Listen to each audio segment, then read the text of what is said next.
the time that you were director of the research director, you know what you went through together.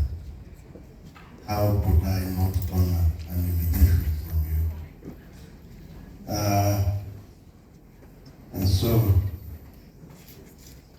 I'm glad to be here. I'm glad to see you, Professor Lugudo. I miss you, man. Visit. I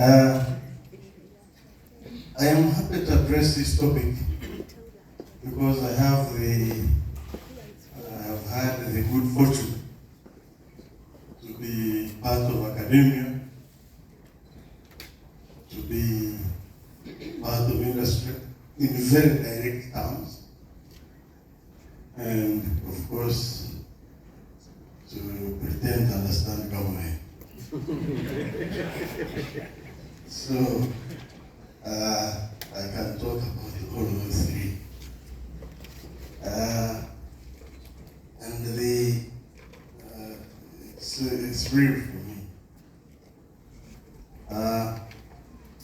So my whole discussion can be summarized in that schematic. And it's tempting to just look at that schematic and then go away, because the bonds are very clear. Government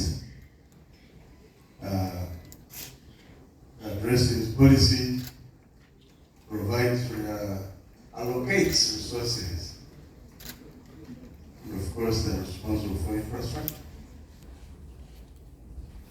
Academia gets funded, mostly gets funding from government. That is public universities like this one. And in return, academia provides the manpower and the other technical services to government. What it should do. Industry, on the other hand, government offers them an enabling environment, and when they make some money, government is waiting to take taxes. Then academia, industry. Academia again provides manpower to industry, and in circumstances where industry is successful, they end up supporting R&D efforts. I have lived and worked out of this country for a long time before I came back. And the 26 years I spent in the United States, I saw it was a different experience. But I eventually accepted to come and face the culture shock. And so, when I came in, the slogan then was private-led, export-oriented strategy, something like that. Private sector-led. And my first question was, where is the private sector? How can you be led by something that doesn't exist? So, if we want to be serious about that, let's create the private sector that we can speak of. So, that is the premise on which I'm talking about this topic. I remember one time again, a few years ago, I was invited to address the cabinet retreat, and the topic was the status of industry in Uganda. And I walked in, didn't even have a piece of paper like this. I just came and walked in and said, I want to enlarge you about our cabinet. take a look around you and identify one item made in Uganda. And they looked, some people tried to look under the source of the cup of coffee. I said, you don't have to look down there. They call it China wire for a reason. And after they looked around and couldn't find a single piece of a Ugandan-made product, I said, that is the status of industry in Uganda. And I was tempted to stop there. But then I said, you know, when you go to these exotic meetings, they give you transport allowance. I said, surely I should let me do a little more. To justify this time I have spent coming here. And so I said, okay, let us look around and follow the actions and activities of a middle-level manager in Uganda. Wakes up in the morning, throws off sheets, bed sheets that he bought from Cairo, walks to the bathroom, empaneled with sanitary tiles from India,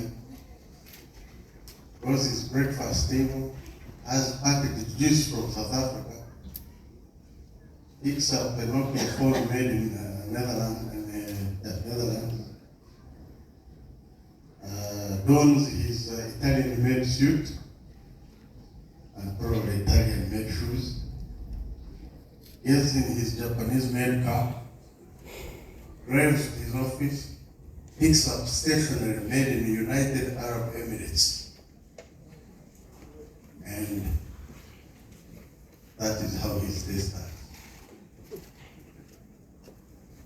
So that is the status of industry in Uganda. And so some of them started quibbling and said, I knew it was bad, but I didn't know it was that bad. So now, but on paper we seem to say we are doing very well. Our macroeconomic something, inflation, staying. We lost the picture. Now I come to more recent times. And I was talking about, again, the state of industry. And I said, well, let's look at it from the perspective of industrial revolutions. The first industrial revolution was characterized by the mechanization of agriculture. And this happened in about 1784. Mechanization of agriculture had been preceded by subsistence farming. The difference between subsistence farming and mechanized agriculture is that in subsistence farming, one farmer cannot feed one family for the whole year. They have those happy times of harvest, but after that, it's famine. In mechanized agriculture, one farmer can support many families all year round. And that happened in other countries in 1784. About 100 years later, that's when the second industrial revolution started, that was characterized by the assembly line production and so on, the mass production, and then when you put in perspective, now we are talking about the fourth industrial revolution, with this cyber systems, with Internet of Things, with blockchains and all that fancy stuff. The only thing I like there is artificial intelligence. But to ask the question, where are we in that continuum? We still have a significant percentage of our population doing subsistence farming. And And when it comes to challenging politicians, I remind them that as far as success farming is concerned, they are not helping matters when they are importing horse to buy horse. So at least make the horse. So if we talk about mechanized agriculture, we are still importing horse. And so, but all this can be changed if we strengthen, first of all, strengthen the institutions that are directly responsible for our development. Academia, government, and industry. Strengthen them first, and then strengthen their linkages so they can work together and deliver on their mandates. So, I just talked about the second industrial revolution. One of the luminaries of that era was Ford, Henry Ford, who pioneered the mass production and assembly line approach to production. And he says that coming together, like we are trying to do now, is the beginning. Keeping together is progress, and working together is success. So let's take those words to heart. So,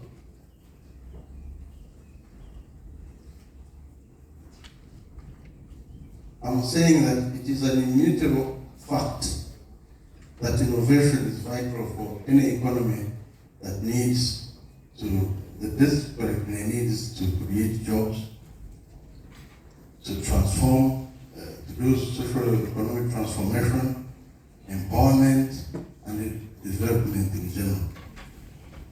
This is the global reality, and Uganda is no exception.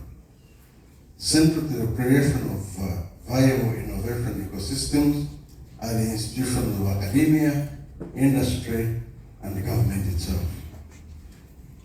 A World Bank aficionado one time said, collaboration between academia and industry is increasingly a critical component of efficient national systems.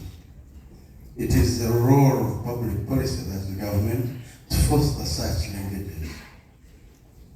Developing countries face even greater barriers to such alliances, and collaboration between universities and industries is critical for skills development, innovation, technology transfer, and entrepreneurship. These are comments from Jose Guimon in 2013. Benchmarking has been a useful tool for the institution that I lead, both in its metamorphosis and is also among the significant factors for UI's spectacular progress. And for purposes of this presentation, I believe it is worthwhile to look at how other countries and other entities have handled the issues of linkages between academia, industry, and the government. I say this with a lot of conviction, because, as I said, I left this country at the tender age of 23. I turned 23 in exile. I had turned 22 in prison. Now, I'm sure you don't know much of this history. But then we get into that, and then you can put things in perspective. I was born and raised in Kabale. Went to school, military school. 1966, I had the audacity to do O-level. But then I passed very well, senior 3. So I skipped senior 4 and went on senior 5. So if I was to I may not pass the test to become an MP in Uganda because I don't have evidence that I did a school. But after I get out of there in 1968, I finished my senior six. 1969, I was sent by Obote to Russia. He wanted 25 young, bright Ugandans to go to Russia for a short course. And he would come back and work in the office of the president. I looked at the excitement of flying, going to meet those balloons in Moscow. He said, I am going.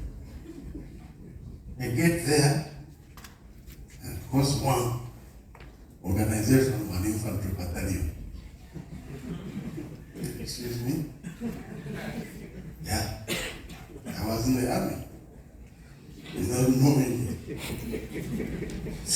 When I came back, life was an oyster. Came back with my certificate as an infantry company commander, got an apartment on Uganda Road. I turned 21 in my own apartment. Life was good. I had money the whole year. They had saved my salary for me. And they were earning very well, better than graduates. But that excitement didn't last long. Because on the 25th of January 1971, Idi Amin took over government. And he said, I know you, and I know what you trained in Russia.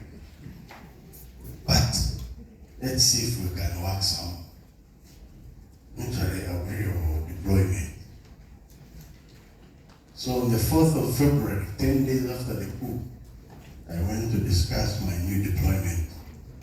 Only to find they had laid out a very elaborate trap. So on the 4th of February, I slept at Rusina upper prison. I had started an ordeal that would last more than a year in detention. And part of that detention included death sentence. So I was supposed to be executed at the beginning of February 1972. But somehow, by some miracle, I got out on 9th February 1972. I'm digressing deliberately. Just show you that when I'm talking about linkages with the government, don't be careful. The government that we're talking about. That's why I said strengthen those institutions before you can tell me about linkages.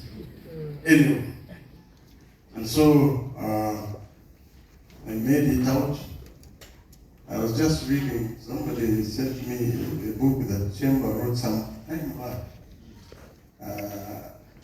And if you see page 7, page 37, there is a paragraph about my experience in particular, but without naming my name. But anyway, and so, but then I was on the run for about 2 months, hiding in Ruguru.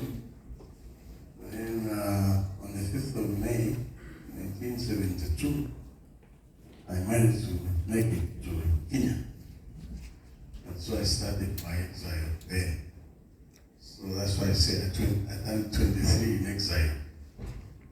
So in Nairobi, I quickly got some training with the civil aviation and started working as a technician in radar systems, instrument learning systems at the airport. Then June 1976,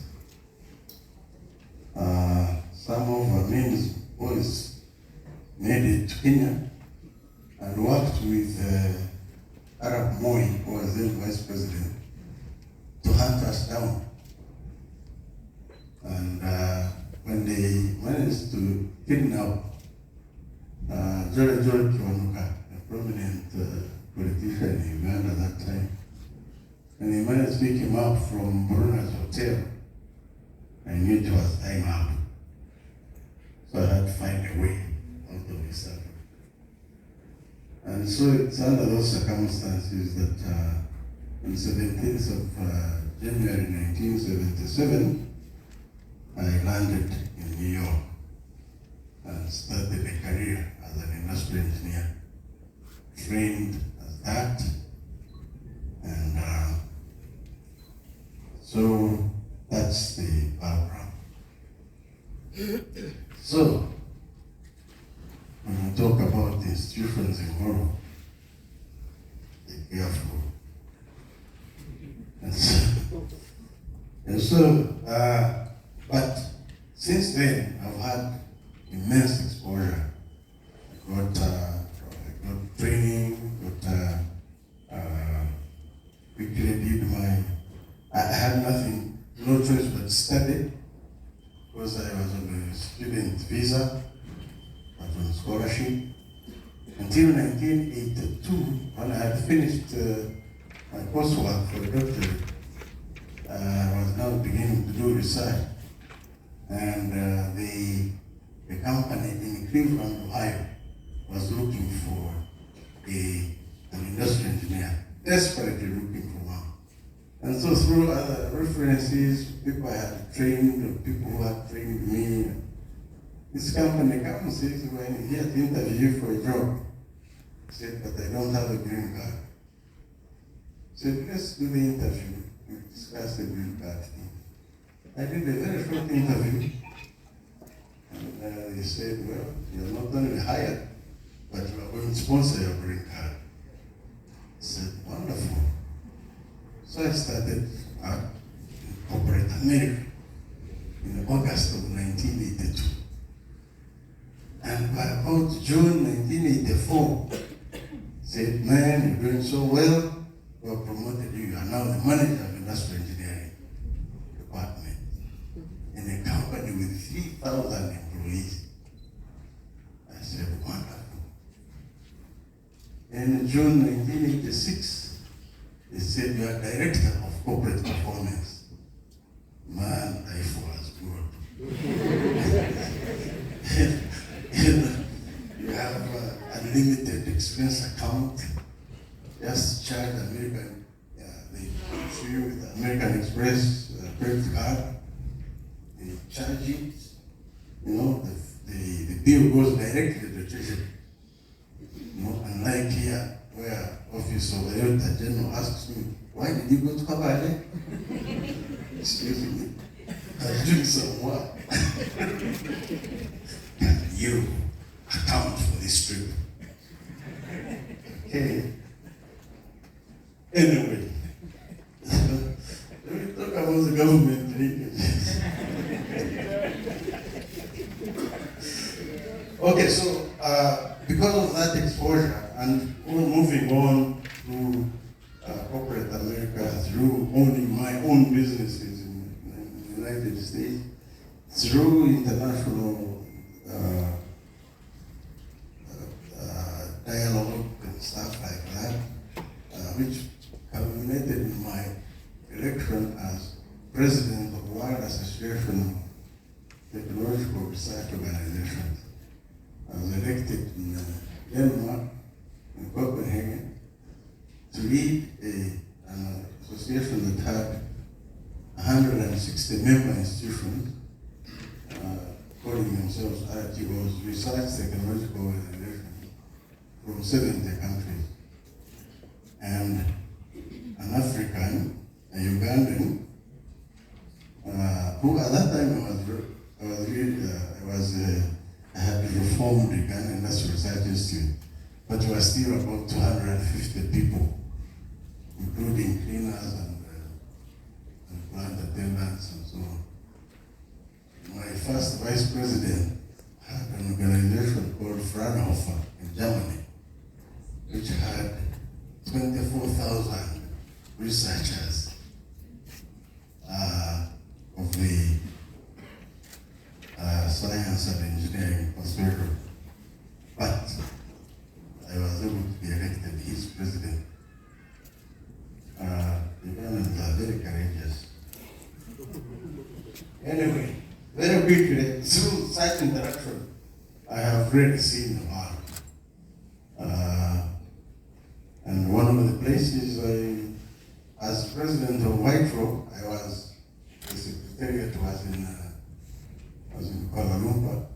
So I had an office in Kuala Lumpur, which was much better than the one in Akawa.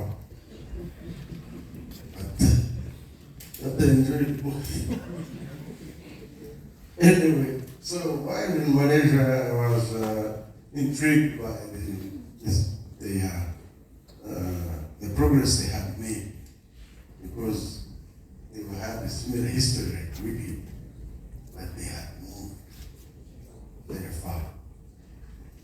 But it's one of the examples where I talk about their approach towards collaboration between universities and industry. The interesting example, and I send this message to through Dr. Wandera. The way they developed the proton car is definitely not the way we are developing our Chile EV. And proton car was a success. It was the national.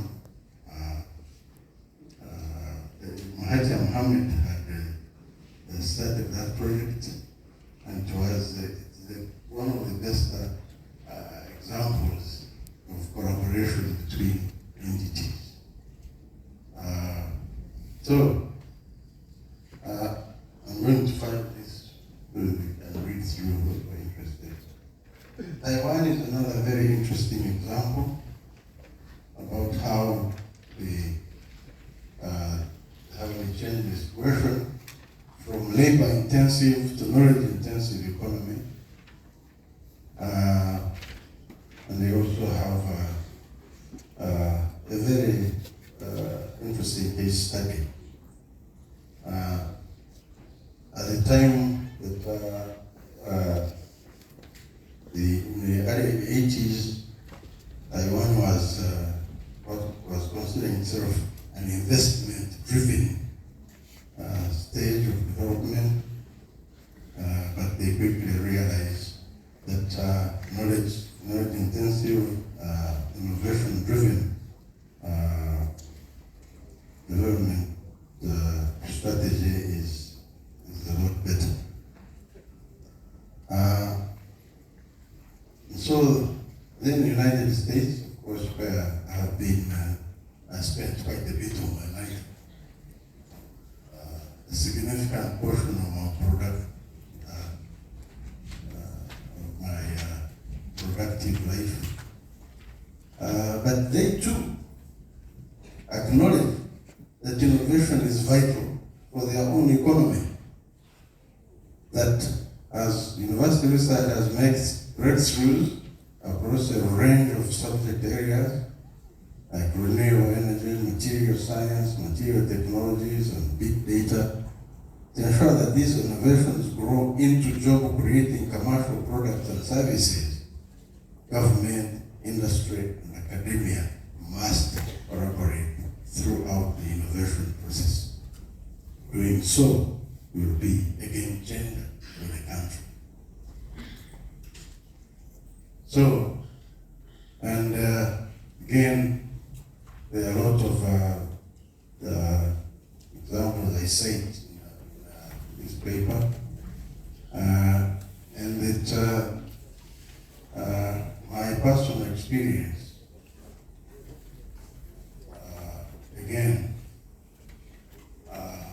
and I was teaching one of the universities where I was teaching industrial engineering, had a very interesting program, the University Industry Co-op program, where each engineering student will be attached to a functioning industry.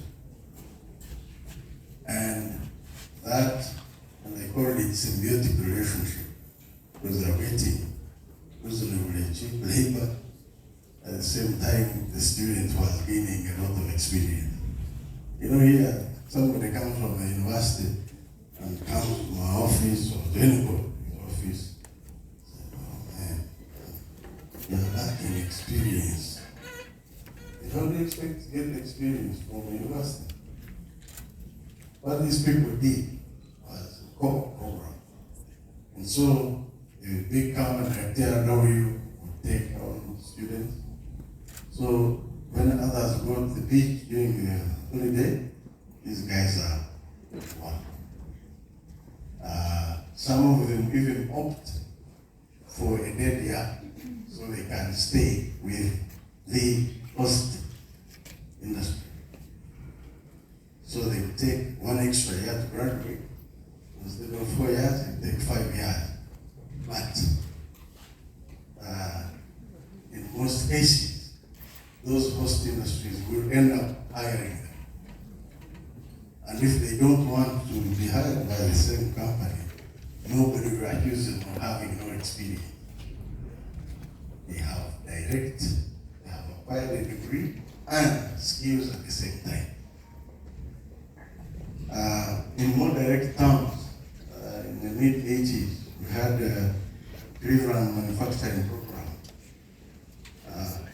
Cleveland Advanced Manufacturing Program, where there was a direct linkage between academia and industry. And within academia, there was also two-tier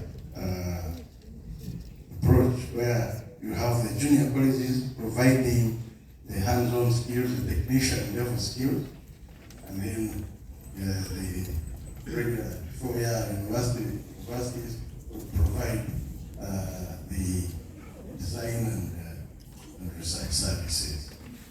And the CAMP program was hugely successful. Through that, we were able to win consultancies and contracts with the National National Space Administration, NASA. So, India is another interesting example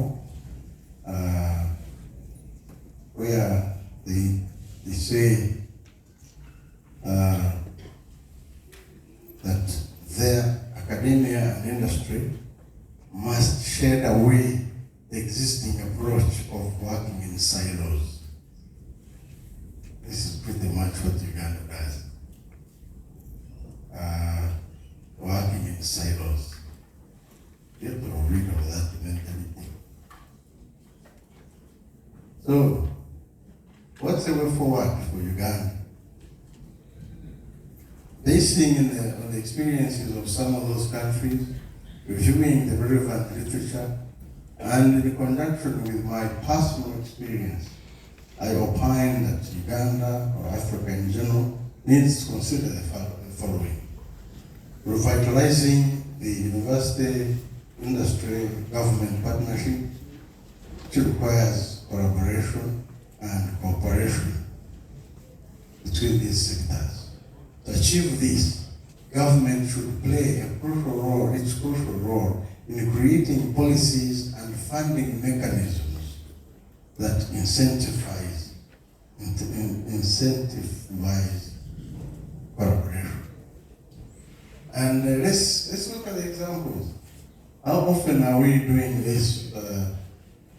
People dishing out grant money to an unproven concept. No proof of concept, but if you play the game right, you get the money. And that has led to significant tendency towards intellectual dishonesty. Get the money. That mentality is dangerous. Universities should also play their part by strengthening their research and innovation capabilities and developing effective commercialization strategies. Their deliverables, that is, manpower and R&D results, must be above board. professional integrity should be part of the curriculum. Because when we talk about corrupt officials in the government, where did they come from? Where did they learn those bad habits? Let's re-examine that whole connection. The industry, the players of industry should provide financial support, infrastructure, and access to markets to drive innovation and commercialization. They must create a salubrious environment for trained personnel to practice their craft. Create an environment that is conducive to efficient productivity.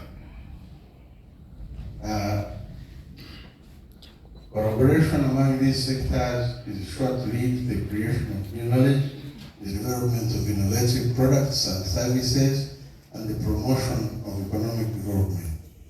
It is essential to establish effective communication channels, build trust and mutual understanding, and allocate resources adequately to ensure the success of the partnerships. The partnership between university, industry, and government.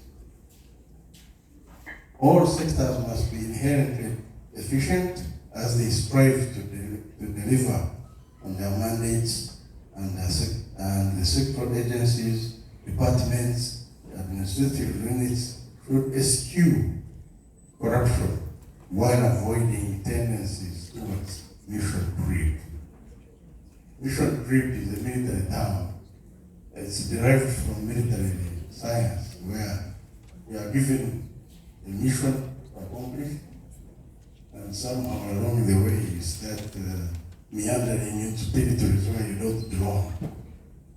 That's very common these days. We want to make sure we stay focused. And in the same vein, government must try its best to get away from institutional gridlock. There's a time I was invited to Tanzania, and I worked in a workshop about business incubation. And I had just come to this country, the money was not there, the finance said, no, World Bank is going to sponsor the trip, so shall give you tickets and you will reimburse us. I said, fine. So I get to Tanzania, and I was struggling to go there. But finance at that time considered that business incubation was my responsibility. When I get there, and I find 4 other Ugandans from another agency. And I said, what are you doing here? Well, we're in this workshop. How is this workshop? If I understand what you're going to discuss, how is it related to our mission? Oh, we've been with them for a long time. Okay. So we entered into the workshop, and one disaster, I always talk about turning a problem into an opportunity. I had a disaster traveling to Bagamoyo. My suitcase fell off the top of the bus. So I reached the Bagamoyo with no change of clothes and couldn't find the box. So I was the most attentive participant because I didn't want to get outside and sweat. Oppressively hot. So after the workshop, they said, we are entertaining requests for proposals. Okay. I had been a very astute student, so I think I knew what to write. So I asked the other 4, I said, can we write this together as a country? We are just new at this, so you write your own, write ours. I said, fine. A few weeks later, they called me to congratulate me that I had won the grant, $200,000 for you. I said, so how did you do? He said, well, we should have worked with you. He said, okay. Good luck next time. So here you are, limited resources, but an agency that's totally irrelevant to this whole project. Sends 4 people, flies 4 people to Dar es Salaam. And of course, the results were clear. And so, this avoid mission trip. And in conclusion, I want to say that this iconic project at Namave continues to be steadfast in trying to narrow the gap between classroom learning and industrial production. I wish to welcome all of you as you join us to advance this novel cause. And there are some pictures of, our CNC center. I think we have another slide showing the POC center. This is all in Namave, in Kampala. You need to come and see this. The mainstay from this project is that I have been sick and tired of people with mechanical engineering degrees or any engineering degree coming with absolutely no clue what the shop floor looks like. Say this is a CNC machine, they have no clue. On paper, they know it thoroughly. But the circuits are always very different from the real thing. Even with something as simple as a radio. And so we have this facility, which we built with a grant from China, grant of $30 million. Built a 15-acre campus and equipped it.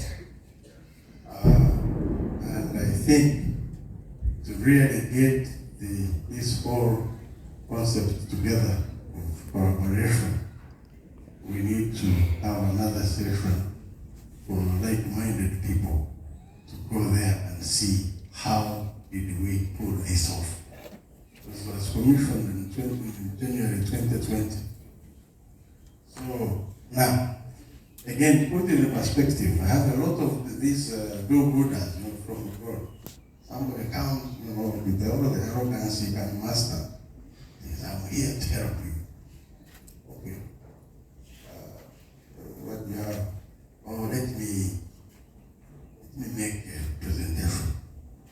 I said, no, before you do that, take a tour of this facility. And after you're done, you come and we discuss how you can complement our efforts so far. And after the tour, some of them come and honestly say, we are blown away. Others say, we didn't know there was something like this in Africa. Others say, we have nothing to present. Thank you very much. So, why not utilize that among ourselves? I thank you for listening to me.